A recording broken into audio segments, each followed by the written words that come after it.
Métronome Télévision, la télévision au-delà de l'info.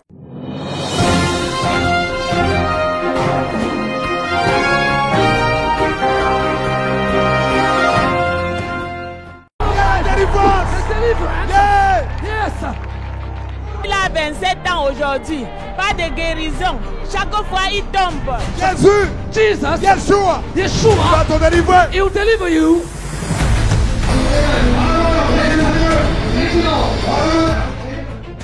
Beaucoup de choses s'est passé, il y a eu trop de choses qui s'est manifestées en moi.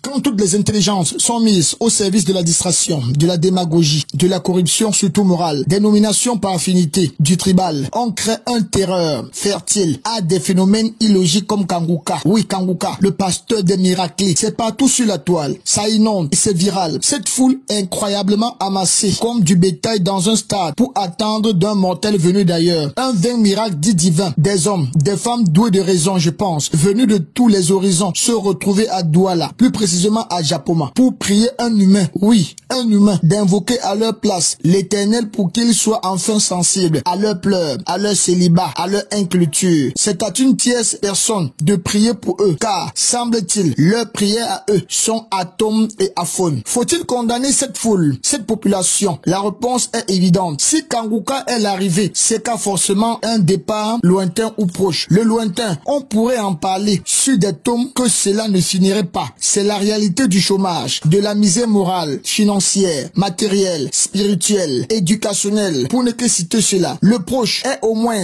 déjà cette autorisation de manifestation signée par le représentant de l'État. Qu'a-t-il voulu promouvoir en signant? Que lui a-t-on donné ou promis? Le proche est aussi cet autre affabulateur que l'on a reçu hier sur la chaîne de télévision nationale pour une activité d'endoctrinement proche de celle-ci. Le proche, ce sont ces autorisations diverses à ouvrir des centres dévoués à l'abrutissement et à l'endoctrinement de la population à partir de la base. On a fait du bruit et de son industrie la norme. Et souvent, c'est un haut commis de l'État laïque qui est le nôtre, qui y a joué ou y joue les prophètes. La plaie est profonde, oui, très profonde. Le malheur des uns font le bonheur des autres. Avec des enchères de prix de transport, par exemple, Japomaniala, 3000, voire même 5000. Des embouteillages du jamais vu au Cameroun. Comment comprendre que tout un peuple se déverse dans une foi spectaculaire dont la seule base est le commerce allongé, l'exploitation des peurs, de la rentabilisation égoïste des émirants d'un peuple qui n'a plus la capacité de penser, de raisonner. Et ce qui est sidérant, c'est que ce peuple, mal ou peu éclairé, est encouragé à y aller par des personnes qui, du fait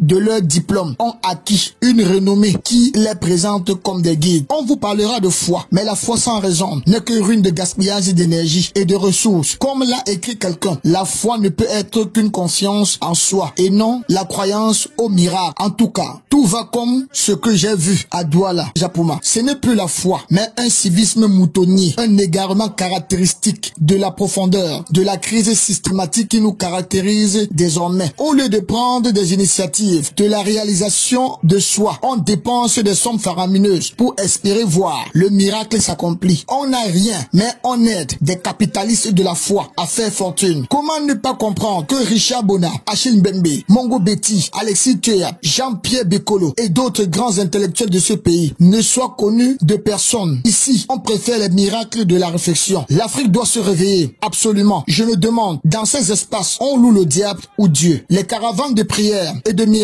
ont un pan exotérique et mystique que beaucoup ne comprennent pas. Ce sont des pièges à énergie. Le monde est formidable. Vivons seulement.